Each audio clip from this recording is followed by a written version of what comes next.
Vital volta quando, doutor? Como é que tá a situação do Vital? Pode passar pra gente?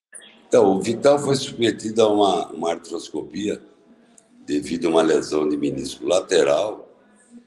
O Vital já está em treinamento, né? Já foi liberado, já passou pela transição. Eu acredito que mais, dependendo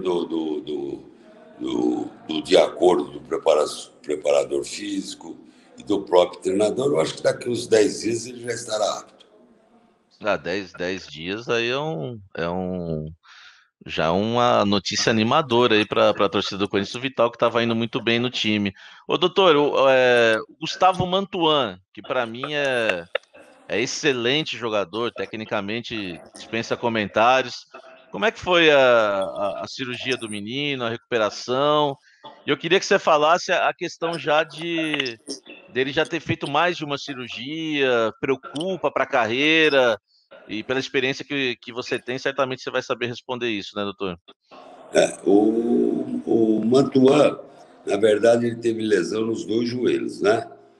Uma ele teve, a primeira acho que foi no joelho esquerdo, ele se recuperou rapidamente, acho que faz uns 4 anos que ele teve essa lesão.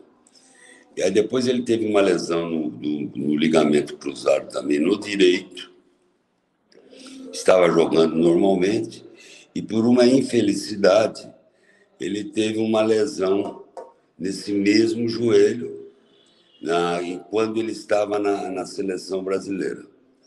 Acontece, né? Não é o primeiro e nem será o último. Vários jogadores que já foram submetidos à cirurgia podem lesar o enxerto. Eu vi o Mantuan semana passada aqui no consultório. Ele está numa evolução extremamente satisfatória. Ele já está saindo da transição.